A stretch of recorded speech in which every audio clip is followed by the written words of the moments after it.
Is this a step back year for the Maple Leafs? The Hockey News' David Alter seems to think it could be. We'll discuss that and more with Alter on today's edition of the Locked On Leafs podcast, part of the Locked On Podcast Network. It's your team every day.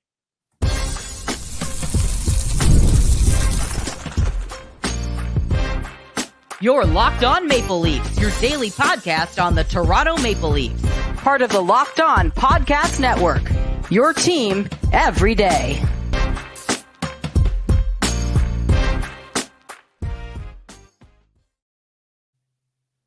Hello and welcome into the Locked On Leafs podcast, a daily Maple Leafs centered podcast hosted by myself, Mike DiStefano, and my co-host, Dave Morassutti. Today's episode is brought to you by Indeed. Still searching for a great candidate for your company? Don't search, just match with Indeed. Start hiring now with a $75 sponsored job credit to upgrade your job post at Indeed.com/lockedon. Terms and conditions apply. Need to hire? You need Indeed.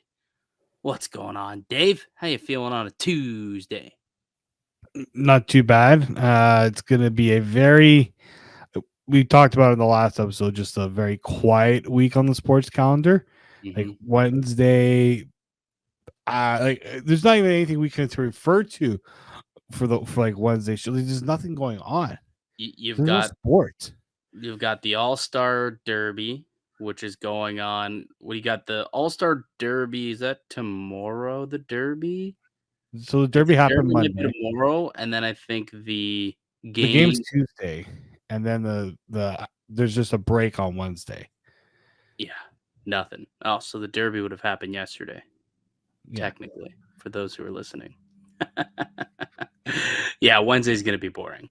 I mean, I'm going to be on TSN all week. I'm covering him for Matthew Cause 2 to 4 on Gameplay 1050. Shout out, go listen. There's not gonna be a lot to talk about. And it's a gambling show, fantasy and gambling show, and there's not a lot to talk on when we're talking about that. Futures. A lot of futures, yeah. We're pretty much just gonna be looking at futures. I think you got the NFL, you got some training camps starting up, but not a lot of hockey talk. Definitely not a lot of hockey talk. These days, this is now the dog days of summer. This week is officially dog days. That's what it's all about. But luckily, we ended up having a great conversation actually with David Alter a couple of days ago, and he joined us, and we had that chat yesterday about kind of the Mitch Marner media fiasco that went down at the assist at the Marner Assist Foundation, and we ended up getting into a longer conversation afterwards, which is what we're about to show you today.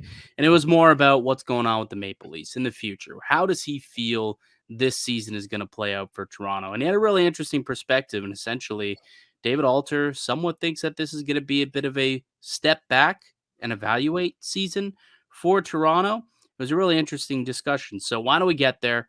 Let's hear it. It's David Alter, Maple Leafs reporter from the Hockey News. Welcome back into the Locked On Leafs podcast with Mike DiStefano and Dave Morassutti. We're joined by David Alter of the Hockey News, and we'll put Mitch Marner conversation to the side for now, and we'll focus on the other elements of the Maple Leafs. We haven't had you on in a little bit, Dave. I think just right after the Maple Leafs maybe got eliminated, so the team looks a little bit different from that day until now. Chris Tanev is in, Oliver Ekman-Larsson. Stolars is now in for Ilya Samsonov. And we're still not sure what's going on with Hakanpää. I don't know if you've got some updates there, but what are your thoughts overall on the offseason so far? And are the Maple Leafs a better team today than they were when we last spoke? I think defensively they are a better team. I think you look at the pieces that they added, and from a short-term standpoint, those are upgrades. I mean, the Chris Tanev one is supposed to be the big upgrade. You just never know at 34. Is this where the decline starts, or is it going to be good? But in terms of a shutdown right-hand shot that could play either top pair or second pair automatic in one of those two spots, it's a great ad for them. They really did need something like that. And it's one of those things where the Leafs really kind of wanted to do something last year, but the flat cap couldn't. During the season, they obviously couldn't execute any trades to kind of address the area.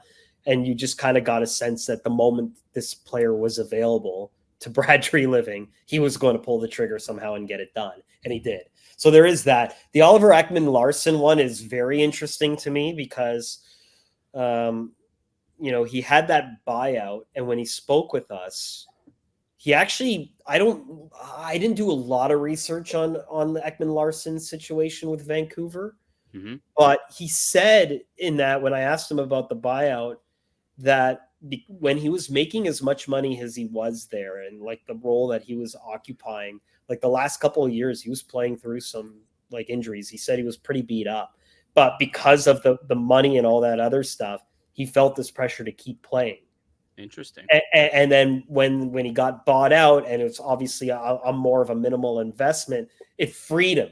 It kind of freed him to be like, and they're like, look, if you need like time or whatever, like fix yourself, right? Do that stuff. And so that pressure off he said made the biggest difference in kind of getting his game back. And he kind of said he feels better now than he did when he was 25, which was a very interesting comment.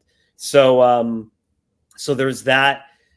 I still don't know if like, not just how that contract's going to age, but more so, is he the second pair guy? Is he the third pair? He would be on some other teams, even still at 3.5, but you kind of have to put him in that top 4 because of the commitment that's made, or at least try him out that way to start. And then it helps when Benoit and McCabe are only making like 3 and change as your second pair, to have him on the third pair making 3 and change. For sure. And so that looks like, there is that element there. And so if you have to move him down or do whatever, you can kind of move into that spot. The Timothy Liljegren $3 million deal was interesting, but it just spoke to the marketplace and how much everything went up for like certain type of depth forwards and especially defensemen. Like TJ Brody getting $3.75 million per year was a shocker to me, but really kind of spoke to the market for defensemen all across the league. So when you look at that and the prices that were set that way, and Joel Edmondson, I think, got 3.8. So you look at all that, it's like, okay, I think the Leafs did fairly okay with what the asking prices were. So there is that. The Hakanpää 1.5, that is really strange, you're right, because they've still not announced it. Brad Treliving did speak about him, so we felt it was a matter of time. Then the Simmons reports came about him, and then nothing. Radio silent ever since. Right. So who knows? Maybe it's being contested, and they just kind of really can't say or do anything. But he's not on an official roster across the league, so as far as we know, that's not done. So you take all that into account. The Leafs are under the cap. I like their moves, and I think for the first time since 2021. They have a really good chance of going into the season without having to go into LTI if they keep the roster the way it is right now.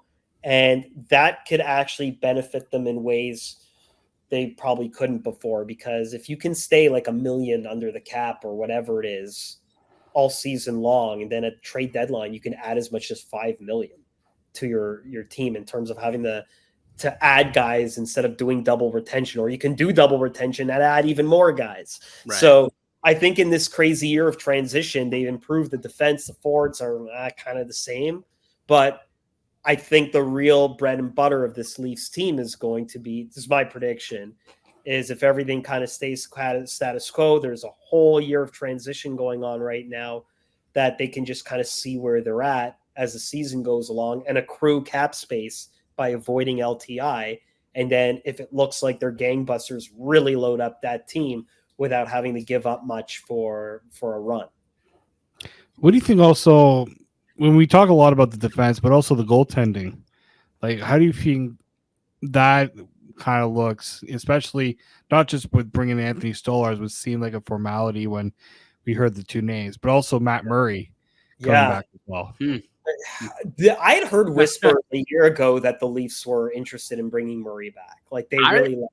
Yeah, I remember. I think Dreger may have reported something about that about a year ago, and I think it was when I was still with TSN, and it was like, oh yeah, he may not be done. And I remember being like, what? But I never envisioned him coming back as a third goalie. I think he's a third goalie. People can't be that upset about it, right? Like there's an issue when he's making $6 million or whatever it was, 4.8, I guess.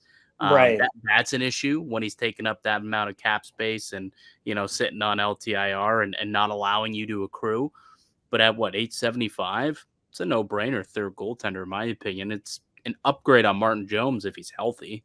Right. And yeah, I mean, he did play in the Marlies. He looked okay there. He didn't look, but it was kind of hard to gauge. Evaluating a goalie at the AHL level is on a conditioning stint is kind of a bit of a wash. You're really not doing it for anything other than seeing if he can move laterally. If I'm not mistaken, Carey Price had like a goals against like above 4 in the 3 AHL games he played before playing Toronto in the series back in the bubble, if I'm not mistaken. And I believe Frederik Andersen played. Oh, no. Frederik Andersen did play in the Marlies and then got one game. They activated him for the final game. Yeah. I think it was against Winnipeg in the regular season before they started the playoffs to Jack Campbell in that same series. The bubble year seems like so far away, doesn't it? Yeah. But I mean, look, a lot we talk about this team and whatever the past frustrations. I won't go too deep into it. But as far as the team now, I think this is a transitional year. If the Marner stuff doesn't get resolved this season and it just plays itself out, you have a new MLSE CEO. You still don't know what the ownership of that is going to look like with the reported sunset clause with Larry Tannenbaum. I think it's by 2026 it has to happen, but it could happen earlier where his stake is bought out and then it's Bell and Rogers co-running the team without a third party, and then maybe there's a different direction there. And so you see what's happened with Bill Manning with the Argos and with TFC. I wrote about this today, but one of the things that stood out to me, I over my years, I've read a lot of press releases and I like what's in them. And I also like what's not in them when I normally see what's not in it. And the interesting thing to me in that MLSE news release, how short it was, it didn't Bill Manning one you're referring to? Yes. It did not say like a lot of them do, like a search for an immediate, a replacement will begin immediately. It did not say that. And it usually with positions you're replacing, you usually have that article. It's almost standard. And that was not there. And to me, what it didn't say was more telling than what it actually said. So I look at that and I look at Shanahan's deal, which we think expires at the end of 2025, but he didn't want to entertain questions about it in the season-ending news conference. But I think there's just so much going on at the higher level that the more I think about it, this is just going to be one of those transition years and just play it day to day in terms of what else you need to do to be competitive. And then if there's a fundamental change with Marner and Tavares or at the top with Shanahan or whatever, 2025 is going to be the year of that big change because of the cap space that opens, because of the potential ownership adjustments and all that stuff. That the more I think about it, this is just going to be a tinker, add things to what you have. And then if a trade comes up, great, entertain it. But other than that, there's still a lot of TBD with this organization. We're driven by the search for better, but when it comes to hiring, the best way to search for a candidate isn't to search at all. Don't search, match with Indeed. If you need to hire, you need Indeed. Indeed is your matching and hiring platform with over 350 million global monthly visitors, according to U.S. Indeed data, and a matching engine that helps you find quality candidates fast. Just a busy work. Use Indeed for scheduling, screening, and messaging so you can connect with candidates faster. Indeed doesn't just help you hire faster. 93% of employers agree Indeed delivers the highest quality matches compared to other job sites, according to a recent Indeed survey. So join more than 3.5 businesses worldwide that use Indeed to hire great talent fast. And listeners of this show will get a $75 sponsored job credit to get your jobs more visibility at Indeed.com/lockedon. Just go to Indeed.com/lockedon right now and support our show by saying you heard about Indeed on this podcast. Indeed.com/lockedon. Terms and conditions apply. Need to hire? You need Indeed. I tend to agree with you, and I hate it though because It feels lame duck, right? Like it well, feels like it yeah. just it feels like everything's happened like a year too late, right? Like this all should have happened 2 years ago. You know what I Right. mean? Like if you were getting rid of Dubas, you should have got rid of the coach as well, and you should have started this. Okay, can Coach X, work with Marner? Let's find that out before his free agent year. Like is it the coach the problem? Is it the players the problem? Well, let's find out a year early. And now it's like every year, okay, we're gonna move on for the GM, but the coach is still there and the players are still there, and they go through that year. Okay, that didn't work. Well, let's now relieve ourselves of the coach. So now you've got a new coach, but all the players are the same. It's like should have just scrapped everything 2 years ago and then made that decision right then and there if this team needs to pivot or not, and done it instead of like making little incremental change over the course of 2 years. It's really just set this organization behind 2 seasons, in my opinion, and which is why this year I agree with you. I think this is going to kind of be a let's wait and see kind of how the season plays out, but we're talking about year one of a 4-year deal of Matthews that you're just wasting almost. And it's not going Yeah. to sit well with Leaf fans if that's the case. I mean, that's not the messaging they're obviously going to push, but reading between the lines, I'm with you. That's kind of what it feels like this season. And, they'll see what happens with Marner and with Tavares and whether they stay or they go. One stays, one goes, whatever happens. Next year, next summer, there's a lot of flexibility that this Maple Leafs team will have. So it kind of makes sense that that's kind of maybe the path and avenue that they'd go down this year. Yeah, and then the cap is like more than likely going to go up another 5% on top of that as well, which will help with whatever they decide to do, extension wise or not. But yeah, I mean, I just look at it, and if I'm looking at it from a cap management standpoint, you don't have a lot of space, but you also have an opportunity to not delve into LTI, which can really help you if things really go right and you want to just. What's the one thing that people are just sick of now in the market, right? It's just waiting for the playoffs. It's like, okay, regular season, like, great. Yeah, wake me up in April. Right. So, like, it's not a bad strategy to just kind of put together a team, leave some space, leave contract slots. And then if it really starts to feel like all these additions are making you feel elite and you've got something, well, then you have that window with staying under the cap to really add and pull off whatever you've got to do. Where if you do it now and then you don't leave yourself, you're doing these double retention, trying not to trade your first round. Like Leafs don't have a first round pick this year, which I almost forgot about. But yeah, they got a 2. Yeah. So they picked up a 2 at the last draft. Yeah. So yeah, there's a lot there. And then, there's also who's going to run the draft.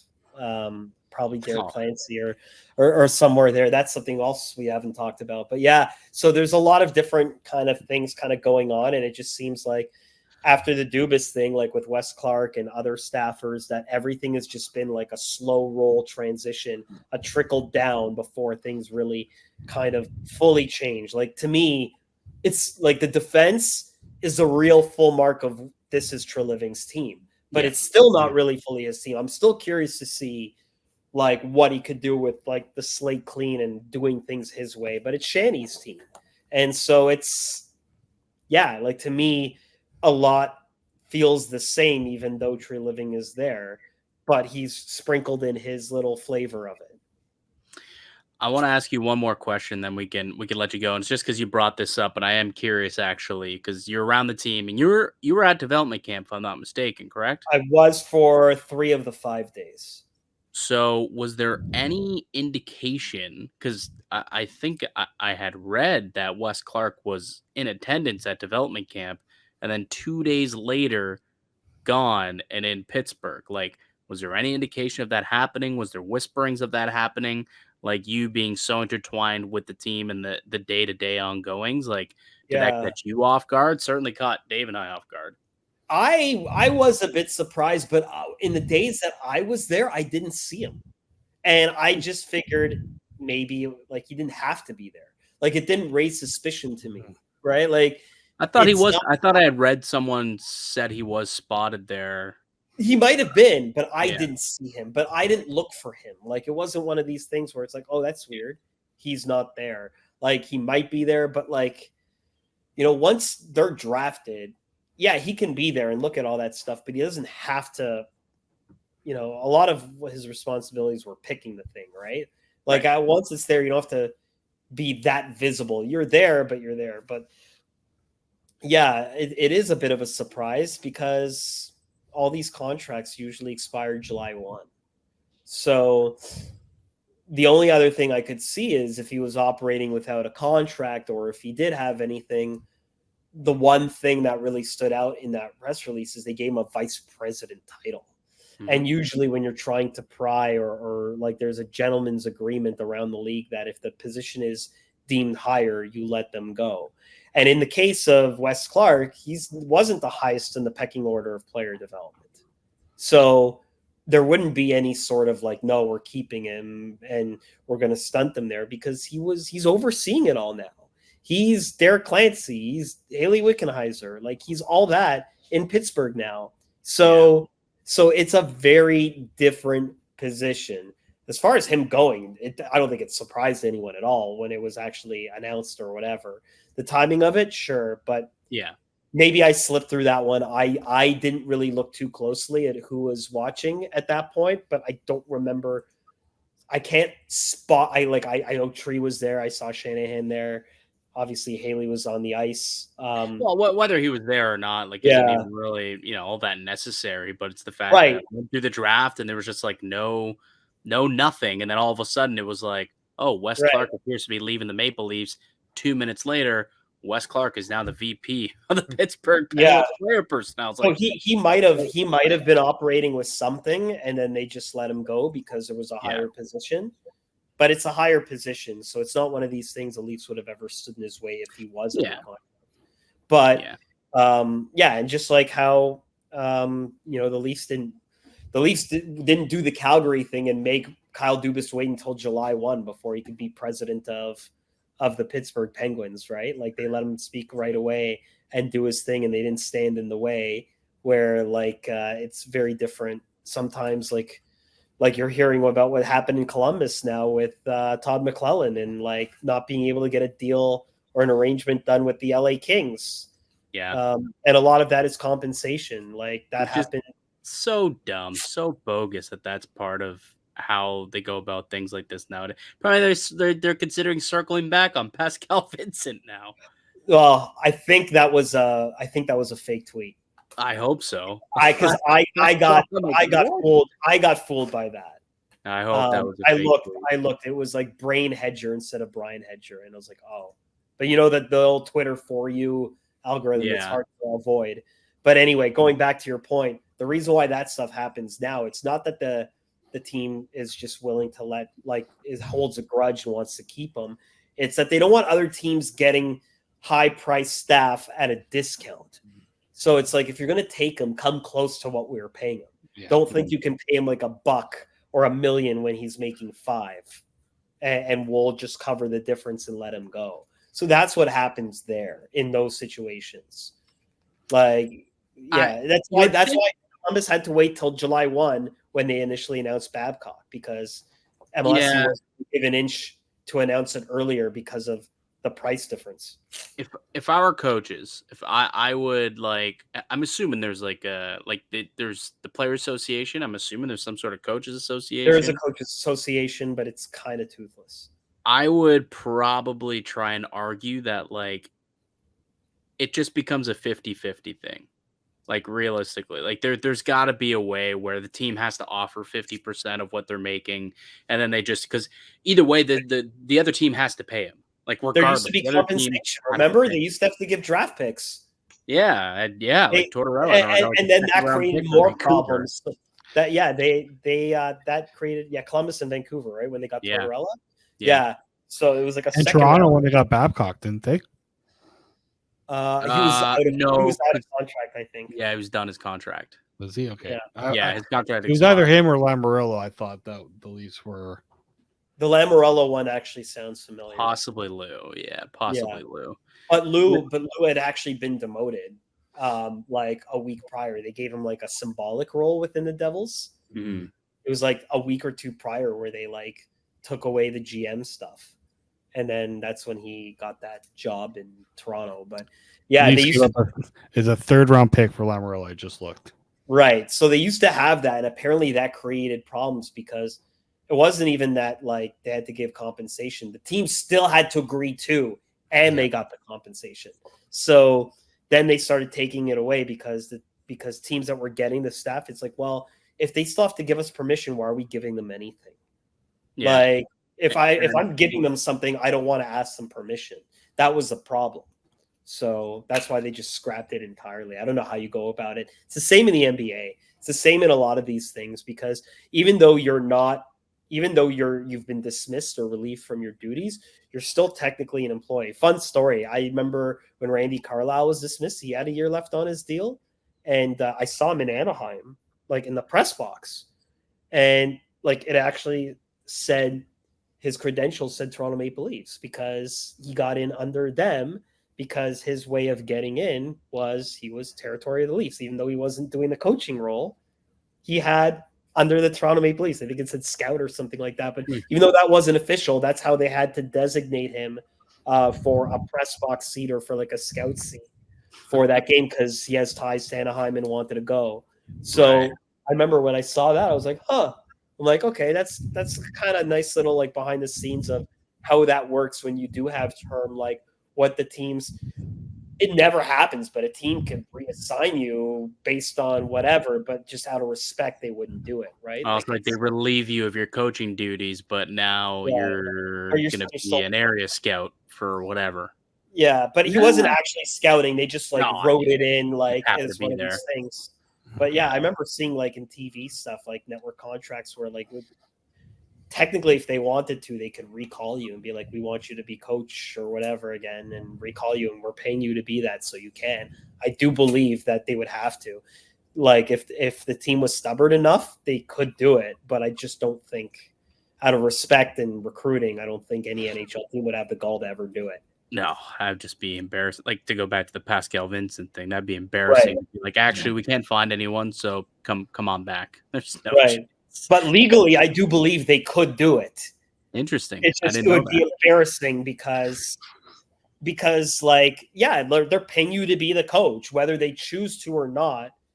If you're paid there and they're asking you to do it, you have to do it. If they like end it, but then they want you to come back and go back to work, you go back to work, right? Like that's the legalese of it. Now it's a nice little perk to get paid to do nothing. But if they want you to come back to work, I'm pretty sure they could do it just out of embarrassment and for around the league. No team would ever actually do that. I don't think so. What's that? I said fun little topic we ventured into. Oh, yeah. No, it was interesting. It wasn't like I think that is, but I didn't know that was the case. That technically they were still under contract, and if they wanted to, I don't think anyone would ever do it. But they're paying you, right? They're interesting. They're paying you to fulfill this job. The only owner that I think would have ever done that is Alex Morello. He probably would have done that. And I mean, that's obviously not a problem anymore since he's I'm sure I'll look it up, but like there have been like coaches who've come back. It's a different contract or whatever, but there's whatever, like we want you back. Would you be willing to come back? And some will do it because they just want to be a head coach again. Right? Like if they don't have a gig anywhere else. Like years down the line, you mean, as opposed to like right away. Well, I'm just saying if that situation happened where it's like, listen, like, or a different GM came in and they're like, would you be open to it? You have this or whatever. And some head coaches might do it just for the sake of being a head coach again. Like if they're not doing anything else, right? Like it's weird, but I don't think legally it's like they absolutely say no. I guess they could defend you relieved me of the duties. The contract says if you relieve me or whatever, but you're still rights of the team and you're paying them to do the job. They're just not doing the job because you've told them not to do the job. Like if you like, it's just like if a boss sends you home, but you're on a salary, you're still getting paid for that day. Well, I do also want to, we're getting so deep in the weeds in this conversation, but I do All right. wonder if it has to deal with. It's okay. We're gonna split this up into 2 episodes. I made that decision literally like 10 minutes ago. I do wonder if this is summer radio, anyways. What we talk about. If you're in that situation, could you? Oh, now I've lost my train of thought. I stumbled myself into losing my train of thought. What were you just saying it again? It was about the coaching stuff and coming back to work. Like if someone sends you home and then... Oh, yeah. I wonder if it has to do with the wording. Like fired as opposed to relieved of duties. Like if you've been fired, like Babcock, when he was fired, like that was...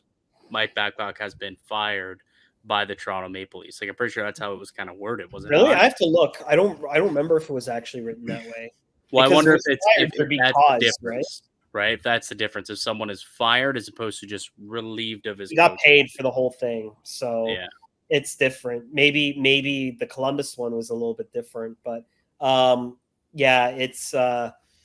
it's interesting because you remember when Brian Burke was relieved in that weird way, just as the lockout ended in 2013, and still did in his own news conference at the building. I remember that. That was the most... I don't think I've ever seen a general manager have a press conference with the team backdrop as he's getting fired. Well, and then they said they were going to reassign him to something, and then he said, well, I got here, and it's actually not what they said it was going to be. Like it was... But yeah, it was... they're still like within the team, so they can do that, right? Like they can.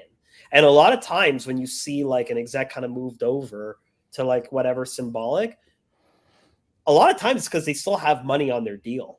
So it's like, well, we're just gonna, right? So it happens all the time because, as things kind of progress, there's a real movement of like paying people to not do work. It's kind of nuts.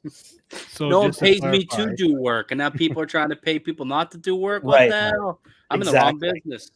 I should be a coach. So I just looked this up because I had to find it. So he was relieved of his duties. Yes. I think if it was fired, it would be different because there would be cause. Yeah. If they actually said fired, that would mean there's like cause or something. I'm curious of how it was worded when the Blue Jackets. Oh, that's what I was talking about. That was mutually agreed to mutually. Yeah, that was mutual. He resigns. And from what I understand, that was like a settlement. Yeah, you're not right. Like not getting the whole thing, but not getting nothing either. Right. Yeah. So I think that was Babs. So it's fun. I love that stuff. Like I was talking the other day, just like the economics of everything, and with things like Cap Friendly shutting down, there's more of an onus on someone like me to kind of delve deeper into the numbers, because whenever teams kind of make these decisions, it's on us to kind of explain why and how this is, or how it works. So it's really interesting. Well, MLSE and the Maple Leafs, I guess like it's less like it doesn't matter as much, I guess. Like they'll spend as much money as they want off the ice. But for other teams, like it does matter, right? The fact that you're paying, like the Ottawa Senators are still paying, coaches. So it's like, okay, do we want to go out and buy the most expensive coach? Probably not. Then they have to settle for like, Coach B as opposed to maybe what Coach A would have been. And there's other teams around the league too that have a bit of an internal cap when it comes to what they're willing to pay. Right. So it definitely, like the economics off the ice definitely is a very interesting part of the game that doesn't get talked about a lot, but certainly influences how coaches and GMs, are, how that whole ecosystem works. It is interesting to talk about. All right, Dave, appreciate it. Thank you very much. Is there anything else you want to get off your chest while we're No, I think you've exhausted all of it. We're good. It was a fun day, fun week, and it should be a really fun summer in Leafland for sure. What do you got planned for this week when it comes to the writing? Got anything, or just waiting for stuff to kind of filter in? Waiting for stuff, following up, listening, seeing what the scuttlebutt is with sources or whatever, and just kind of just seeing what's up. But it's pretty quiet. I imagine it's going to stay somewhat quiet for the next week or so. But I think August is where it's going to kind of ratchet it back up again. It'll be interesting. Yeah. Well, August is, I guess, when do they have any arbitration?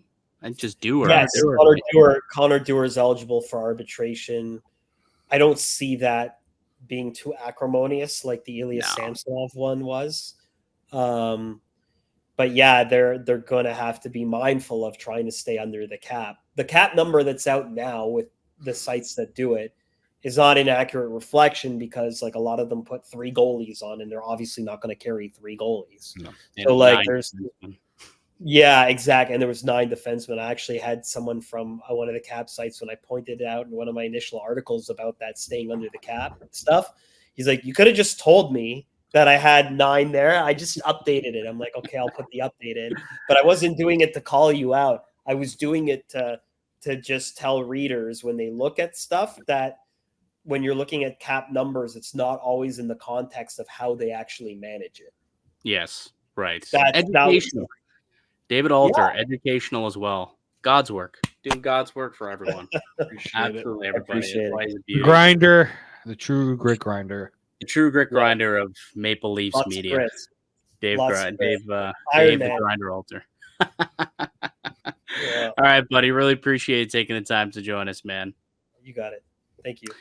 That'll do it for us here today on the podcast. I'd like to thank you all for listening and supporting the show. You can subscribe to the Locked On Leafs podcast on all platforms and receive daily Leafs content. Follow myself on X at Mickey_Canuck. Follow Dave at D_Morassutti. And follow David Alter at DAlter on Twitter as well. We'll be back with another episode for you guys tomorrow. But until then, keep it locked right here on Locked On Leafs.